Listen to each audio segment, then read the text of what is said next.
Assalamualaikum warahmatullahi wabarakatuh. Om Swastiastu, Namo Buddhaya, salam kebajikan, Rahayu, salam sejahtera, Shalom, salam Pancasila. Kepada yang terhormat, Bapak Purbojati selaku dosen pengampu mata kuliah Pendidikan Pancasila, serta teman-teman yang saya cintai dan saya hormati. Sebelumnya, saya akan memperkenalkan diri terlebih dahulu. Nama saya Safinadin Indira Salwa dengan NIM 21030214049 dari kelas 2021E Program Studi Matematika UNESA. Saya berasal dari Kota Sidoarjo. Pada kesempatan kali ini, saya ingin menyampaikan materi mengenai latar belakang, tujuan, dan landasan pendidikan Pancasila. Latar belakang pendidikan Pancasila. Dalam menghadapi era globalisasi, diperlukan perubahan yang progresif yang membutuhkan usaha konkret. Globalisasi tentu membawa dampak baik dan buruk. Supaya dapat menyeleksi hal-hal di era global, perlu adanya nilai-nilai yang bersifat universal, serta diyakini kebenarannya, sehingga dapat dijadikan pedoman untuk hidup berbangsa dan bernegara. Dalam hal ini telah disepakati, Pancasila sebagai dasar negara yang menjadi pedoman bangsa untuk menapaki perjalanan sejarah selanjutnya, serta sebagai upaya membentuk karakter bangsa, sehingga tidak akan menyimpang dari nilai-nilai luhur Pancasila. Tujuan pendidikan Pancasila. Yang pertama, membentuk karakter bangsa. Yang kedua, mengimplementasikan nilai-nilai luhur Pancasila.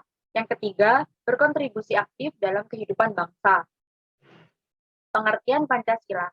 Dalam bahasa Sanskerta, Pancasila terdiri atas kata panca yang artinya 5 dan sila yang berarti batu, sendi, atau dasar. Kata sila yang berasal dari kata susila, yaitu tingkah laku yang baik. Landasan pendidikan Pancasila. Yang pertama, landasan historis. Secara historis, Pancasila merupakan pandangan hidup bangsa yang nilai-nilainya sudah ada sebelum bangsa Indonesia membentuk negara secara yuridis. Yang kedua, landasan kultural. Bangsa Indonesia yang plural, di mana agama, ras, etnik, bahasa, dan tradisi budaya penuh perbedaan, membutuhkan ideologi pemersatu Pancasila. Yang ketiga, landasan yuridis. Pancasila secara yuridis konstitusional secara formal menjadi dasar negara sejak dituangkannya rumusan Pancasila dalam pembukaan UUD 1945. Yang keempat, landasan filosofis. Secara filosofis dan objektif, nilai-nilai yang dituangkan dalam sila-sila Pancasila merupakan filosofis yang diyakini kebenarannya oleh bangsa Indonesia sebelum mendirikan Negara Kesatuan Republik Indonesia. Konsep dan urgensi pendidikan Pancasila.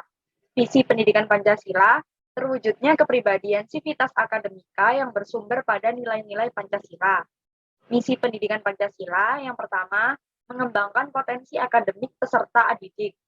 Yang kedua, menyiapkan peserta didik untuk hidup dan berkehidupan dalam masyarakat, bangsa, dan negara. Yang ketiga, membangun budaya berpancasila sebagai salah satu determinan kehidupan. Yang keempat, mengkaji dan mengembangkan pendidikan Pancasila sebagai sistem pengetahuan terintegrasi atau disiplin ilmu sintetik atau sintetik disiplin. Alasan diperlukannya pendidikan Pancasila. Yang pertama, pendidikan Pancasila sangat diperlukan untuk membentuk karakter manusia yang profesional dan bermoral. Yang kedua, agar masyarakat tidak tercerabut dari akar budaya yang menjadi identitas suatu bangsa dan sekaligus menjadi pembeda antara satu bangsa dan bangsa lainnya. Yang ketiga, pentingnya penanaman nilai-nilai ideologi melalui pendidikan Pancasila. Yang keempat, untuk memperkokoh modalitas akademik mahasiswa dalam berperan serta membangun pemahaman masyarakat. Sumber historis, sosiologis, dan politis pendidikan Pancasila. Yang pertama, sumber historis pendidikan Pancasila. Pengayaan materi perkuliahan Pancasila melalui pendekatan historis diharapkan mahasiswa dapat mengambil pelajaran atau hikmah dari berbagai peristiwa sejarah, baik sejarah nasional maupun sejarah bangsa-bangsa lain. Yang kedua, sumber sosiologis pendidikan Pancasila. Melalui pendekatan sosiologis, mahasiswa diharapkan dapat mengkaji struktur sosial, proses sosial, termasuk perubahan-perubahan sosial dan masalah-masalah sosial yang patut disikapi secara arif dengan menggunakan standar nilai-nilai yang mengacu kepada nilai-nilai Pancasila. Yang ketiga, sumber yuridis pendidikan Pancasila. Negara Republik Indonesia adalah negara hukum dan salah satu cirinya yaitu pemerintahan berdasarkan hukum. Pancasila sebagai dasar negara merupakan landasan dan sumber dalam membentuk dan menyelenggarakan negara hukum tersebut. Yang keempat, sumber politik pendidikan Pancasila. Melalui pendekatan politik, mahasiswa diharapkan mampu menafsirkan fenomena politik dalam rangka menemukan pedoman yang bersifat moral yang sesuai dengan nilai-nilai Pancasila untuk mewujudkan kehidupan politik yang sehat. Dinamika dan tantangan pendidikan Pancasila. Yang pertama, dinamika pendidikan Pancasila. Dalam era kepemimpinan Presiden Soeharto, terbit Instruksi Direktur Jenderal Perguruan Tinggi Nomor 1 Tahun 1967 tentang pedoman penyusunan daftar perkuliahan yang menjadi landasan yuridis bagi keberadaan mata kuliah Pancasila di perguruan tinggi. Keberadaan mata kuliah Pancasila semakin kokoh dengan berlakunya Undang-Undang Republik Indonesia Nomor 2 Tahun 1989 tentang Sistem Pendidikan Nasional, yang pada pasal 39 ditentukan bahwa kurikulum pendidikan tinggi harus memuat mata kuliah pendidikan Pancasila. Kemudian, terbit peraturan pelaksanaan dari ketentuan yuridis tersebut, yaitu khususnya pada pasal 13 ayat 2 Peraturan Pemerintah Republik Indonesia Nomor 60 Tahun 1999 tentang pendidikan tinggi yang substansinya menentukan bahwa mata kuliah pendidikan Pancasila adalah mata kuliah yang wajib ditempuh oleh seluruh mahasiswa, baik program diploma maupun program sarjana. Yang kedua, tantangan pendidikan Pancasila. Tantangannya ialah menentukan bentuk dan format agar mata kuliah pendidikan Pancasila dapat diselenggarakan di berbagai program studi dengan menarik dan efektif. Tantangan ini dapat berasal dari internal perguruan tinggi, misalnya faktor ketersediaan sumber daya dan spesialisasi program studi yang makin tajam yang menyebabkan kekurangtertarikan sebagian mahasiswa terhadap pendidikan Pancasila. Adapun tantangan yang bersifat eksternal antara lain adalah krisis keteladanan dari para elit politik dan maraknya gaya hidup hedonistik di dalam masyarakat.